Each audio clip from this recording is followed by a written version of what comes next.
짧게나마 배워보는 교사교육. 재밌죠? 교사교육. 안녕하세요, 조사은입니다. 교회학교 교사에 관한 책들을 짧게나마 요약하고 간단히 리뷰해보는 교회 교사교육 5번째 시간을 시작하도록 하겠습니다. 우리는 저번 시간에 교사 베이직이라는 책을 다뤘죠. 이정윤 목사님이 쓴 교사 베이직에 관해서 먼저는 5가지를 살펴보았습니다. 첫 번째는 한 교사 마인드였죠. 두 번째는 소명의식에 관한 거, 세 번째는 인내에 관한 거, 네 번째는 영성에 관한 거, 5번째는 소통에 관한 것이었습니다. 이와 관련된 내용은 전 시간을 참고해 주시고요. 오늘은 나머지 5가지 요소에 대해서 살펴보도록 하겠습니다. 그럼 6번째로 우리에게 소개하고 있는 것은 바로 다양성입니다. 다양성에 대해서는 이러한 문장으로 시작하고 있는데요. 아이들마다 배우는 방법, 환경, 필요가 다를 수 있다는 것을 인정하세요. 우리의 서로의 다름을 인정하라는 건 우리가 많이 듣고 있으니까요. 교사로서 우리 아이들도 여러 성향과 여러 상황에 따라 많이 다를 수 있음을, 각 개별적인 아이들만의 고유성이 있을 수 있음을 인정하라는 것으로 시작하고 있는데요. 먼저 우리가 아이들과 소통을 하고 싶어도 아이들마다 성향이 달라서 우리 또한 힘들 때가 있다는 걸 우리는 경험하고 있습니다. 그래서 학생들에 대한 다양성의 이해 없이는 제대로 된 교육이 힘들다고 이정윤 목사님은 먼저 얘기하죠. 배움에 있어서도 여러 가지 다양한 방법이 필요하다. 그래서 결국은 우리에게 각 아이들의 스타일을 이해하는 맞춤형 교육이 필요하다라고 얘기를 하고 있습니다. 그러기 위해서는 아이들마다 좋아하는 것을 충분히 파악해야 한다고 얘기합니다. 아이들이 어떤 아이들인지 어떤 것을 좋아하는지 파악하고 있어야 한다. 맞춤형 교육은 참여도도 높이고 집중도도 높이고 분위기도 높이고 자존감도 높이고 아이들이 선생님을 신뢰하는 신뢰도도 높아지고 그래서 결국 배움의 효과도 모든 것이 다 높아지는 그런 결과를 우리에게 가져다 준다고 얘기하고 있죠. 물론 맞춤형 교육이 힘들죠. 맞춤형 교육이 이루어지려면 교사가 모든 아이들을 맞출 수 있는 능력이 사실 갖춰져야 할 부분인데 아이들이 좋아하는 것을 파악한다고 이 모든 맞춤형 교육이 다 이루어지진 않죠. 근데 우선 한 가지 이정윤 목사님의 언면을 우리가 좀 참고해 보도록 하죠. 아이들마다 다르다는 걸 인식하고 아이들에게 여러 가지 맞춤형 교육이 가해지면 아이들의 성취도나 기대감이나 아이들의 배움 효과가 올라간다. 그러면서 이렇게 얘기합니다. 버니스 메카시 교수의 말을 인용하는데요. 이 교수님은 아이들의 배움의 방식을 4가지로 분류하고 있습니다. 첫 번째는 상상력이 풍부한 자, 두 번째는 분석력이 풍부한 자, 세 번째는 상식이 풍부한 자, 네 번째는 역동성이 풍부한 자, 이렇게 4가지로 분류를 하고 있어요. 이 4가지 분류는 굉장히 아이들에 대해서 긍정적으로 평가하는 동시에 아이들의 배움의 방식이 분류로 나누어진다라고 얘기하는 부분인데요. 이것은 사실상 굉장히 신선하긴 하죠. 왜냐하면 우리들의 입장에서는 아이들은 배우려는 자와 배우려지 않는 자, 이 2가지로 분류되거나 이 내용에 대해서 관심이 있는 자와 관심이 없는 자, 이렇게만 간단히 분류되는데 이 교수님은 아이들에 대해서 우선 긍정적으로 아이들마다 배우려고 하는 의지가 있고 그래서 배우려는 방식이 있다. 그래서 이 방식에 대한 4가지를 이렇게 분류해 놓은 거죠. 어떤 아이는 상상력이 풍부한, 어떤 아이는 분석력이 풍부한, 어떤 아이는 상식이 풍부한, 어떤 아이는 역동성이 풍부한 것으로 굉장히 긍정적인 눈빛으로 아이들을 분류해 놓죠. 이것이 모든 현실을 담아내지 않는다 할지라도 우리 아이들을 이렇게 긍정적으로 분류해 보는 것은 도움이 될 수 있을 것 같아요. 저 아이들이 무조건 관심 없다고 내팽겨치지 않고 저 아이들이 집중 못한다고 그냥 내버려 두지 않고 이 아이는 다른 식으로의 배움의 방식이 있을 거야 라고 생각해 보는 것도 우리에게 좋은 또 도전이 되리라 생각합니다. 그리고 이렇게 얘기합니다. 아이들 파악을 위해 교사들은 신방 보고서를 제출한다. 이 이정윤 교사님이 담당을 했을 때는 아이들 신방 보고서를 교사들로 하여금 제출하도록 했나 봐요. 그래서 이 아이들에 대한 성향을 이 보고서를 통해서 파악을 하게 되는 거죠. 각 교사들도 신방하면서 아이들이 어떤 성향인지 어떤 배움의 방식을 썼을 때 더 효과적인지에 대해서 본인 스스로도 분석하고 평가하고 그 모든 자료를 수집하는 것에 대해서 얘기를 하고 있습니다. 우리에게도 좋은 도전이 될 것 같네요. 그냥 아이들을 이분법적으로 나누지 말고 아이들에 대한 성향을 파악하고 기록해 두면서 아이들에 대한 배움의 방식을 잘 한번 꾸려보는 것이 필요할 수도 있겠습니다. 자, 이에 따라 아이들 반응과 행동에 대해서 우리 또한 이해하게 된다. 이건 중요하죠. 여러 다양한 방식으로서 아이들을 바라보게 되면 이제 아이들의 행동을 이해하게 되는 거죠. 얘는 이러한 성향이라서 이렇게 행동하는 걸 거야 라는 것으로 오해가 좀 줄여지게 되는 효과도 있을 것 같습니다. 아이들의 다양성 파악은 아이들 필요에 민감하다는 뜻이다 라는 말로도 덧붙이고 있는데요. 결국 우리가 아이들을 잘 알아보려는 것, 그래서 아이들의 다양성을 잘 이해하는 것은 아이들에 대한 필요에 민감한 교사가 되는 것이다 라고 우리에게 얘기하고 있습니다. 자, 그리고 또 다른 교수에 대한 내용을 인용하고 있는데요. 릭 윤투 교수의 교육에 대한 3가지 영역에 대한 접근입니다. 이건 뭐 다들 아는 간단한 내용인데요. 첫 번째는 생각의 영역, 지식, 두 번째는 감정의 영역, 느낌, 세 번째는 행동의 영역, 삶의 적용. 이 3가지에 대한 영역으로 잘 접근해야 교육이 잘 이루어진다는 건데요. 이것을 인용한 이유는 그 다음 글귀 때문에 인용을 했는데요. 각 영역 중에 한쪽에 치우치는 학생도 있고 교사들도 있다라는 거죠. 이 3가지 중에 지식으로만 쏠리는, 아니면 감정으로만 쏠리는, 아니면 행동으로 뭔가 보여주는 것, 여러 가지 행동을 나타내는 것에만 쏠리는 활동적인 성향의 부류가 학생들에게도 있고 교사들에게 또 있다 이거죠. 그래서 결국 생각의 영역에 좀 많이 발달된 아이가 감정의 영역에 발달된 선생님과 만나면 둘 다 힘들다는 거예요. 활동의 영역에 굉장히 관심이 있는 교사와 가만히 조용히 지식적인 것을 탐구하는 영역에 많이 발달된 아이랑 만나면 힘들다는 거죠. 그래서 이 영역이 맞는 사람들끼리 서로 같이 엮여줘야 그 분만 공부가 좀 더 잘 원활하게 돌아가지 않겠냐라는 게 이정용 목사님의 어떤 권유입니다. 그래서 생각자, 느낌자, 행동자, 생각, 느낌, 행동에 대한 각자의 부류를 생각자, 느낌자, 행동자로 각각 분류하고 교사와 학생이 어떤 부류인지 잘 맞춰야 좋은 결과가 나타난다라고 얘기하고 있습니다. 물론 저는 이 3가지가 딱딱 분리되고 있다고 보진 않아요. 이것이 절대적으로 분리될 수 없고 각 섞여 있으며 어떤 상황에서는 애들이 생각하기를 원하고 어떤 상황에서는 활발하게 하기를 원하죠. 교사도 마찬가지 아니겠어요? 그래서 절대적으로 나눌 수는 없지만 우리가 이 사항을 생각하면서 때로는 이 발달된 분야 쪽에 좀 맞추면서 분위기를 돋구는 것이 때로는 필요할 수도 있겠습니다. 자, 그럼 7번째는 성장입니다. 교사가 먼저 성장해야 합니다. 우리 아이들은 교사의 분량만큼 성장하니까요. 교사의 성장이 얼마나 중요한지를 우리에게 얘기를 하고 있는데요. 각 교사들은 반 아이들과 먼저 한 해 목표를 세우라고 우리에게 얘기합니다. 매주 예배에 안 빠지기라든지 수련회 다 참석하기라든지 모두 큐티하기라든지 교회 기도에 참석하기, 한 명 전도하기 등 이러한 모든 목표를 한 해 동안 설정해서 우리 반은 올해 이것을 한번 해보도록 하자라고 목표를 설정하는 것과 그렇지 않는 것의 차이는 굉장히 크다라고 얘기합니다. 목표를 하나둘씩 아이들과 함께 정해보고 같이 실천하면 때로는 그 목표에 도달하지 않을지라도 그 과정 가운데 노력하는 여러 흔적들은 있겠네요. 자, 그래서 우리의 교육의 목표를 먼저 크게 설정해 주는데요. 교육의 목표는 예수님을 믿는 것과 아는 일의 하나가 되어 그리스도의 장성한 분량에 이르도록 돕는 것이다. 우리 모든 교회 학교의 궁극적인 목표, 결국 하나님을 그리고 예수님을 아는 일에 우리 서로가 하나가 되어서 장성한 분량에 이르는 것, 그것을 목표로 추구해야 한다라고 얘기하고 있습니다. 그러면서 처음에는 목표의식을 갖고 시작하지만 시간이 지나면서 하나씩 무너져 현실적인 목표로 수정되곤 하는 우리의 현실에 대해서도 언급하죠. 그런데 이렇게 질문합니다. 왜 교사들의 목표의식이 지속되지 못할까? 우리가 늘 커다란 목표에 미치지 못해서 지치기도 하는데 왜 그런 목표의식에 도달하지 못할까? 라고 평가를 하는데요. 그 평가가 좀 가혹하긴 합니다. 뭐라고 평가하냐면 바로 목표의식에 앞선 부모의식이 없기 때문이다 라고 꼬집으셔요. 진정한 교사가 되려면 먼저 부모의식이 있어야 한다라고 권면하고 있는데요. 훌륭한 교사는 부모의 심정으로 아이를 대한다 라고 얘기를 합니다. 아이들을 성장시키려면 먼저 부모의 마음을 달라고 기도해라 라고 얘기하고 있죠. 부모의 마음이 되기가 쉽진 않겠죠.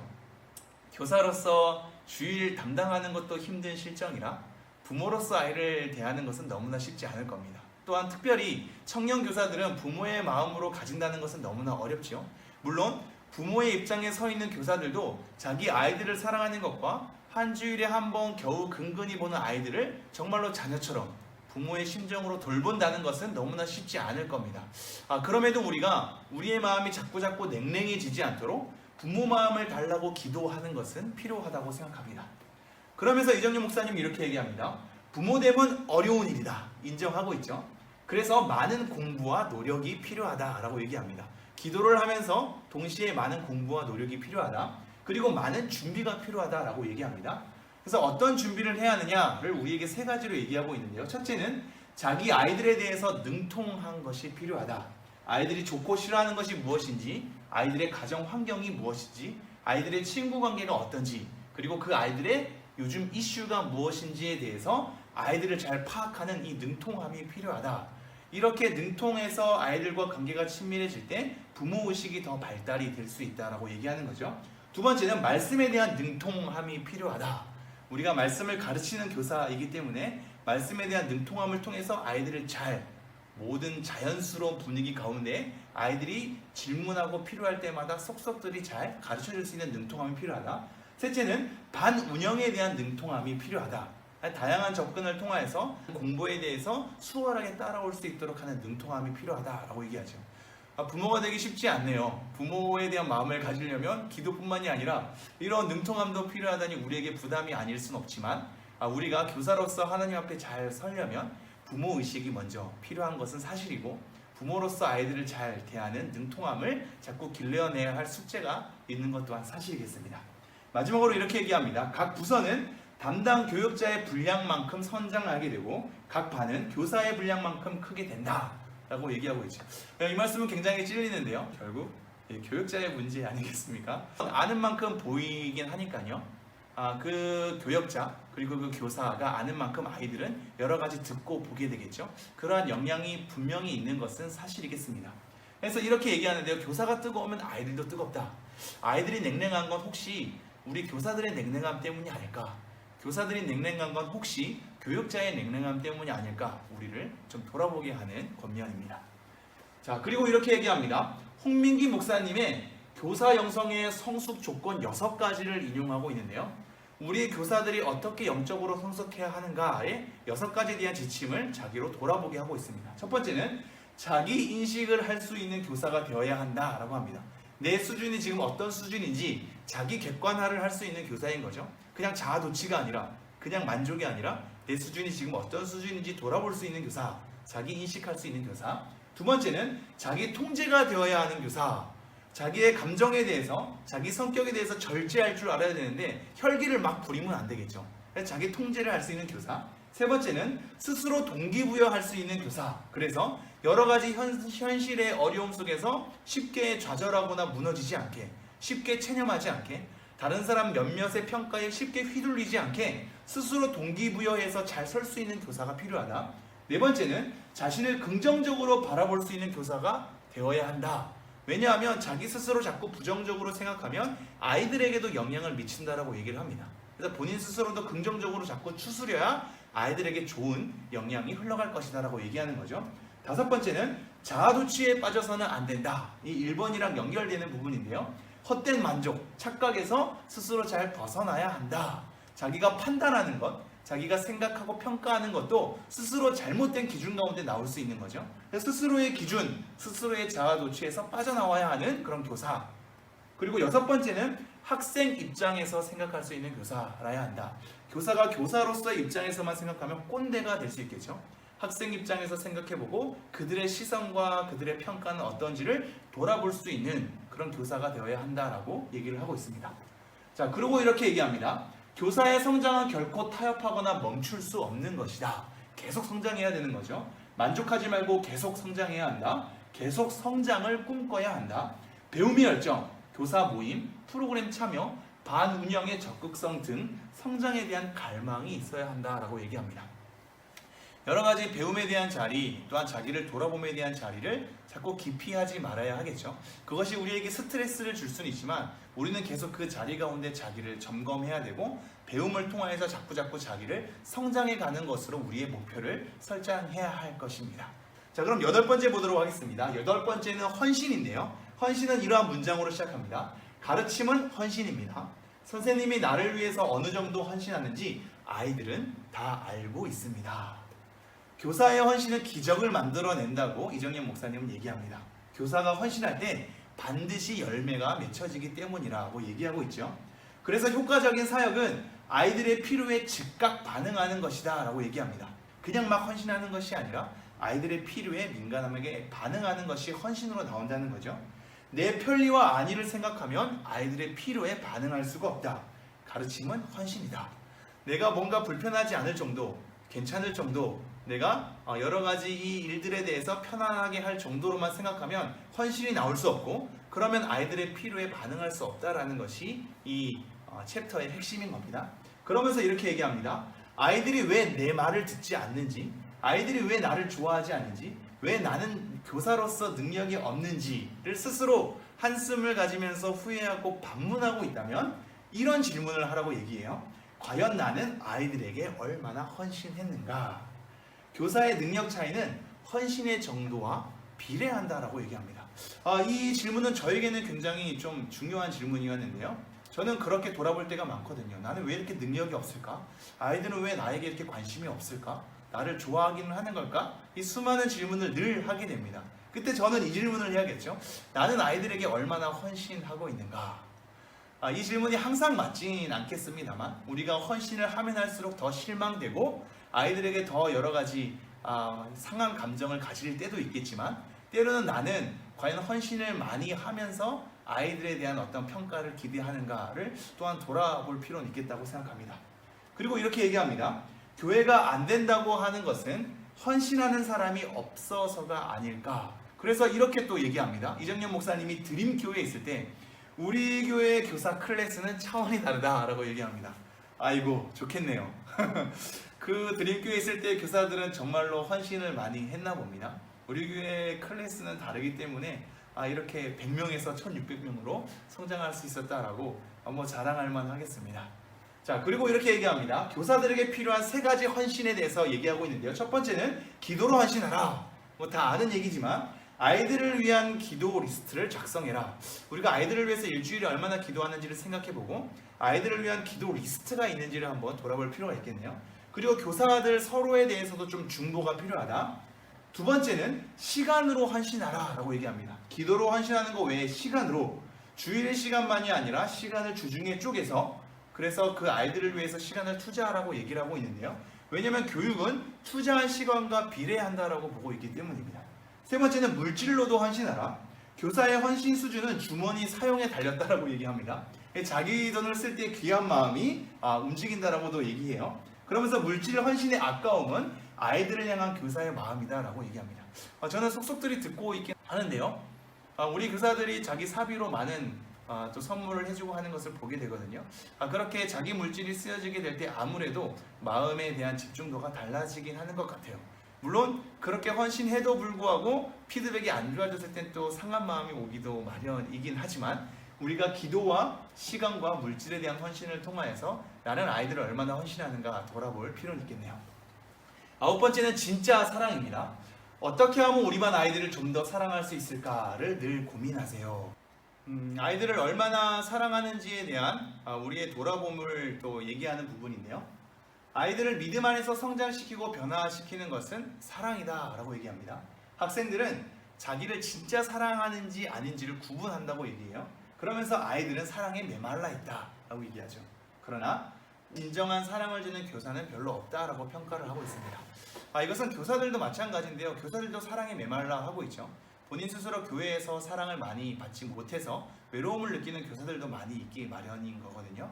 그래서 교사들이 아이들을 또 막연하게 무조건적으로 사랑하는 것이 참 어렵기도 합니다만, 우리 아이들을 진짜 사랑하는지 아닌지 아이들이 느끼고 있다고 하니까 우리가 아이들을 사랑하려는 마음은 있는가 돌아볼 필요는 있겠네요. 자, 교사의 역할은 사랑에 목말라하는 아이들을 찾아서 사랑해 주면 되는 것이다. 교회 학교의 무너짐은 가르침이 부족해서가 아니라 사랑이 부족해서는 아닐까라고 진단하고 있습니다. 여러분은 아이들을 사랑하는지 한번 돌이켜보는 또 순간이기도 하겠네요. 자, 그러면서 이렇게 얘기합니다. 일반적으로 분반 공분의 어려움은 다음과 같다. 첫 번째는 시간이 부족하다는 거, 격하게 공감이 되죠. 두 번째는 공간이 부족하다는 거, 이것 또한 격하게 공감이 됩니다. 세 번째는 아이들이 공부할 마음이 없다는 건 너무나 격하게 공감이 되기도 하네요. 그러면서 이렇게 얘기해요. 사실 제일 중요한 것은 분반 공부 시간에 사랑을 나누려고 애써야 한다는 것이다. 많은 것이 부족한 어려움은 알겠는데 우리에게 더 중요한 건 시간을 많이 확보하고 공간을 많이 확보하고 아이들이 잘 배울 수 있도록 동기부여하는 것보다도 더 중요한 것은 우리가 아이들을 사랑하는 것이다 라고 얘기해요. 그러면서 사랑하면 프로그램도 나오고 아이디어도 쏟아진다. 교사가 부모와 함께 그 방안을 논의해보는 것도 괜찮을 것이다 라고 권면합니다. 사랑한다고 사실 막 프로그램에 쏟아내진 않는데 사랑하면 여러 가지 긍정적으로 적극적으로 어떤 여러 사안들을 검토하긴 하겠네요. 그것을 부모와 함께 소통하면서 건설적으로 아이디어를 제공하는 것 또한 필요하겠습니다. 자, 그러면서 이렇게 얘기합니다. 지식 전달에 사랑이 빠지면 아이들이 변화되지 않는다. 사랑의 마음이 전달될 때 아이의 영혼은 깨어나기 시작한다. 교사의 고민은 다음과 같아야 한다. 어떻게 하면 우리 반 아이를 좀 더 사랑할 수 있을까? 의미가 있는 질문이라고 생각합니다. 어떻게 하면 내가 우리 아이들을 더 사랑할 수 있을까? 아이들에게 내가 어떻게 하면 더 사랑받을 수 있을까라는 것보다 중요한 건 내가 우리 아이들을 어떻게 좀 더 사랑할 수 있을까가 되겠죠. 지금 교육부서에서 가장 필요한 것은 진심으로 사랑해주는 교사이다. 사랑은 엄청난 힘을 갖고 있다. 교육의 본질은 사랑에 있다 라고 우리에게 계속 상기시켜주고 있습니다. 자, 마지막으로 10번째인데요. 10번째는 교사의 비전이 또 다른 교사 세우기에 있어야 한다는 겁니다. 그래서 이런 문장으로 시작하죠. 지금 우리 반 아이들은 미래교회 교사라는 생각으로 키우십시오. 이 아이들은 한국교회를 책임집니다. 자, 교회의 가장 중요한 일 중 하나는 사람을 세우는 일이라고 얘기합니다. 교사는 또 다른 교사를 세워가는 자여야 한다고 얘기하죠. 교사의 탁월함과 건강성은 그 교사를 통해 얼마나 많은 교사가 배출이 되었는가로 확인할 수 있다라고 얘기합니다. 지금까지 당신은 얼마나 많은 교사를 배출했는가라고 우리에게 얘기하고 있습니다. 교회는 반드시 교사를 재생산해야 한다라고 우리에게 계속 촉구합니다.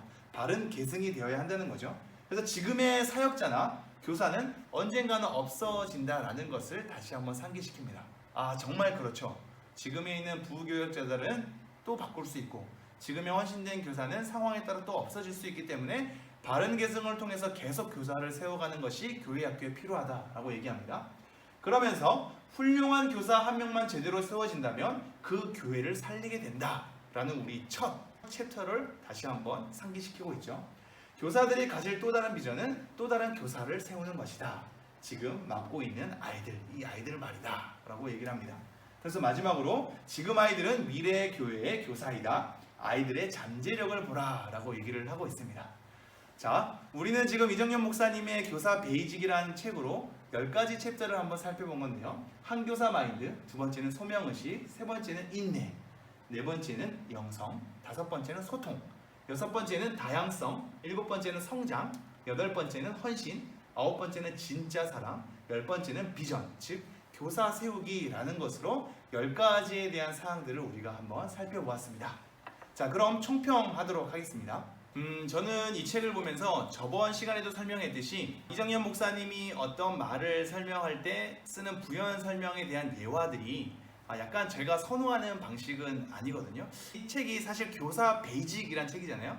그래서 이 기본사항을 가르쳐주기 위해 쓰다 보니까 어떤 것을 설명하게 되고 우리를 설득하는 방식도 너무나 손쉽게 이루어지지 않았나 하는 생각은 있습니다. 그러나 우리가 손쉽게 던져진다 할지라도 이것이 가장 기본 사항임을 기억하면서 우리가 이 기본을 놓치고 있지는 않는가에 대한 자기 돌아봄, 우리가 이것을 다시 한번 세워가야 되지 않겠는가에 대한 자기 도전으로서는 우리가 또 충분히 배울 만한 점이 있다고 생각합니다. 우리는 두 번의 시간에 걸쳐서 교사 베이직 이정현 목사님이 쓴 책을 한번 다뤄봤고요. 다음 시간에는 김남준 목사님이 쓴 교사 리바이벌이란 책을 다룰 겁니다. 이 책은 세 번에 걸쳐서 다루려고 했는데요. 내용이 챕터 하나당 너무나 귀한 말씀들이 많아서 한 챕터씩 다루려고 지금 생각 중입니다. 하나씩 짧게 다뤄야 이 책에 대한 내용을 정확히 습득할 수 있지 않나 싶네요. 그럼 다음 시간에는 교사 리바이벌이라는 책으로 함께 만나도록 하겠습니다. 오늘도 수고하셨습니다. 안녕.